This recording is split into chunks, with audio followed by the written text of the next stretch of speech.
찬송가 91장을 하나님께 찬송하시겠습니다.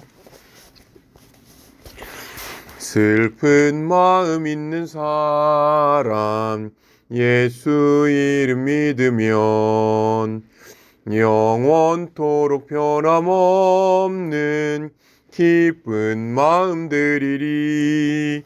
예수의 이름은 세상의 소망이요, 예수의 이름은 천국의 기쁨일세. 거룩하신 주의 이름 너의 방패 삼으라. 환난 시험 당할 때에 주께 기도드려라. 예수의 이름은 세상의 소망이요, 예수의 이름은 천국의 기쁨일세. 존귀하신 주의 이름 우리 기쁨 되도다. 주의 품에 안길 때에 기뻐 찬송 부르리. 예수의 이름은 세상의 소망이요, 예수의 이름은 천국의 기쁨일세. 우리 갈 길 다 간 후에 보좌 앞에 나아가 왕의 왕께 경배하며 멸류관을 드리리. 예수의 이름은 세상의 소망이요, 예수의 이름은 천국의 기쁨일세. 아멘. 오늘 우리에게 주신 하나님의 말씀은 시편 29편입니다. 시편 29편. 시편 29편. 제가 가진 성경으로는 구약 성경 822페이지입니다. 우리 시간 한 목소리로 다 같이 읽겠습니다. 너의 권능 있는 자들아 여호와 영광과 능력을 여호와께 돌리고 돌릴지어다. 여호와께 그의 이름에 합당한 영광을 돌리며 거룩한 옷을 입고 여호와께 예배할지어다.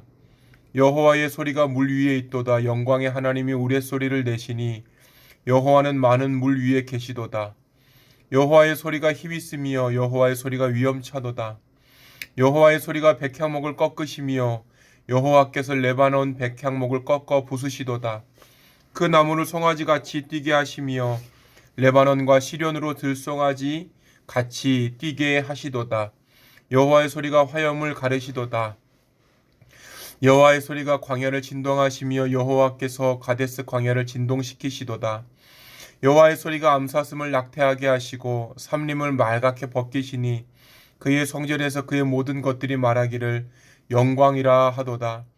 여호와께서 홍수 때에 좌정하셨으며 여호와께서 영원하도록 왕으로 좌정하시도다.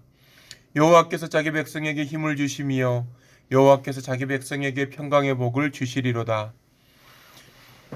오늘 29편은 어제의 28편과 같이 쌍으로 이해가 됩니다. 28편은 개인의 간구와 탄원에서 출발했는데 그 말미에 예배와 화답과 공동체로 향해 나아갑니다. 불안, 부르짖음, 응답에 대한 확신, 감사인데 드디어 오늘 29편에서는 개인적 탄원이 하나님의 영광을 향한 찬양과 감사로 바뀌어서 나타납니다. 어제의 28편이 하나님의 침묵에 관한 내용으로 시작했다면 29편은 이미 하나님께서 나타나셔서 계신 상태에서 시작합니다. 부르짖음이 없고 개인적인 침묵도 없고 그럼에도 불구하고 하나님의 임재는 압도적입니다. 그래서 29편은 간구라기보다는 선언적이고 선포인 거예요. 시인이 하나님을 찾는 사람이 아니라 하나님 앞에 서 있는 사람으로 오늘 나타나게 됩니다. 어제 28편에서 강조되는 하나님은 기도에 응답하시고 의인과 악인을 가르시는 하나님이셨다면 29편에서는 질서를 주관하시고 자연 위에 있는 하나님이 그 전면에 나타나십니다. 28편이 하나님이 내 문제에 어떻게 관여하시는가 였다면 29편에서는 나의 문제가 놓여있는 세계의 주인이 곧 누구인가, 여러분, 오히려 더 근본적인 안정감을 주지 않습니까? 오늘의 주제는 하나님의 음성입니다. 하나님의 소리, 여호와의 소리는 고대 이스라엘이 세상을 해석하던 언어였습니다. 여러분, 소리라는 것이 무엇일까요? 성경에서 소리라고 하는 것은 하나님의 음성, 이러한 하나님의 소리는 언제나 사건을 해결하였고 현실에서 힘들을 발생시키셨었던 하나님의 능력입니다. 하나님의 소리가 무엇을 만들어냈습니까?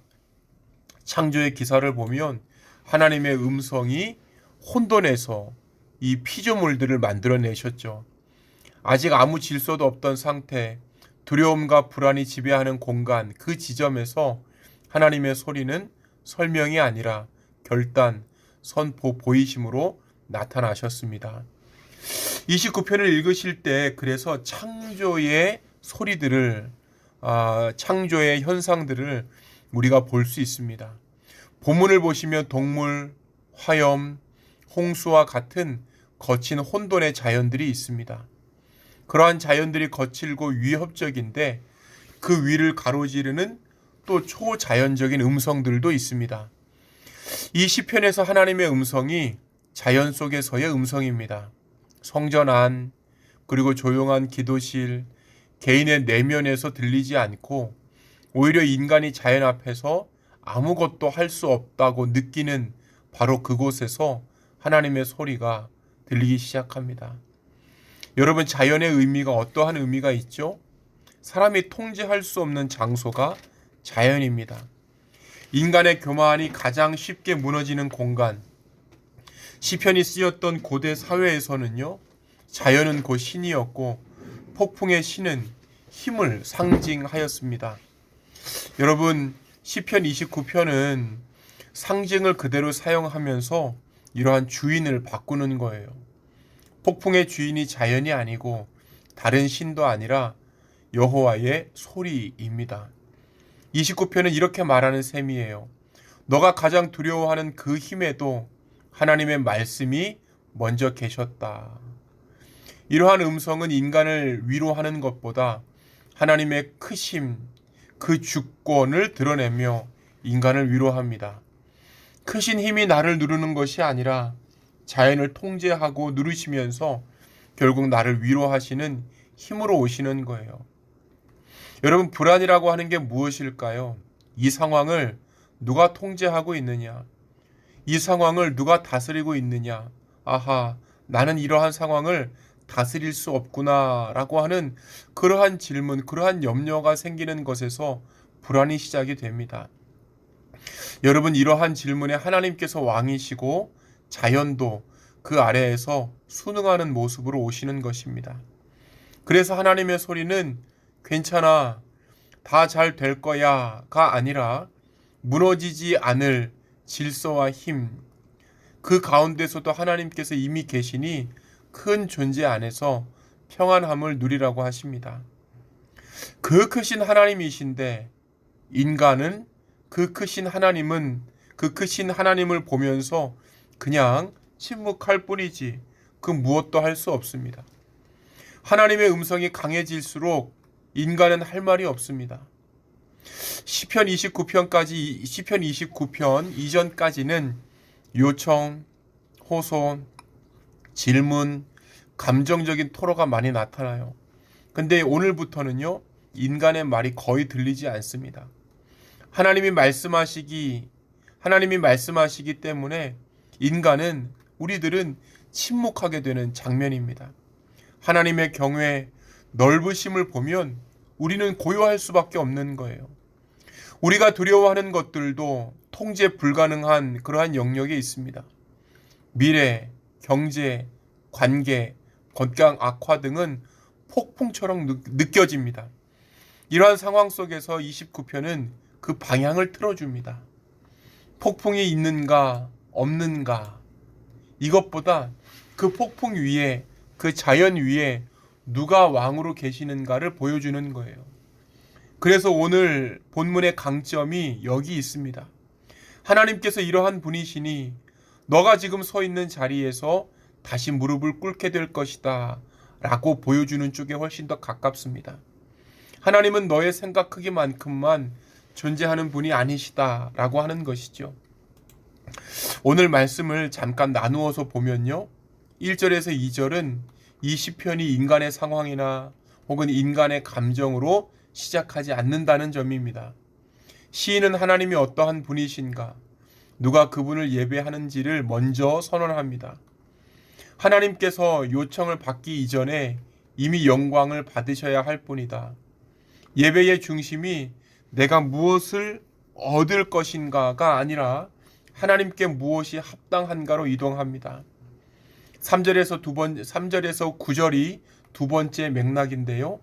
하나님의 음성이 자연을 관통하는 중심부에 있습니다. 29편의 핵심이자 가장 긴 부분이기도 합니다. 반복적으로 등장하는 개념은 여호와의 소리입니다. 이 소리는 개인적인 내면의 소리가 아니라 인간이 통제할 수 없는 영역에서 울린다는 거예요. 여러분, 중요한 것은 자연이 하나님의 소리 앞에서 대상이 아니라 무대로 가능하고 있습니다. 하나님의 소리가 자연 위에 존재하는 주권을 드러냅니다.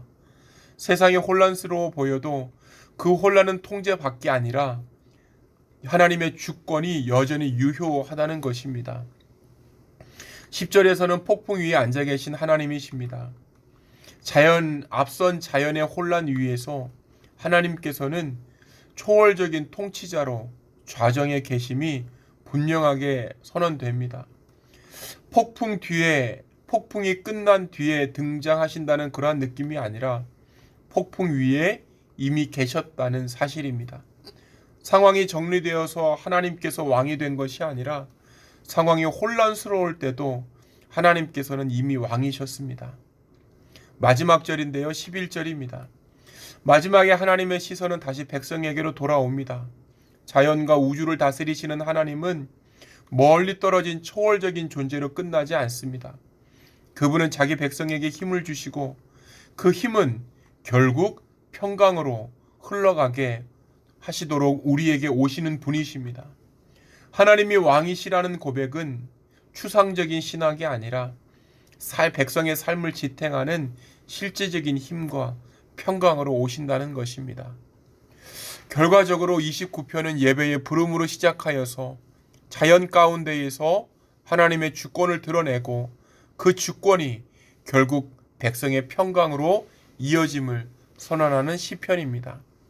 오늘 하루도 주님 역사 가운데서 만물을 창조하시고 또한 만물을 정복하시고 다스리시는 그 하나님이시지만 결국 그 하나님의 관심과 시선이 우리에게로 오신다라고 하는 바로 이러한 지점에서 더 기뻐하고 위로를 받으시는 한 분 한 분 되시기를 소망합니다.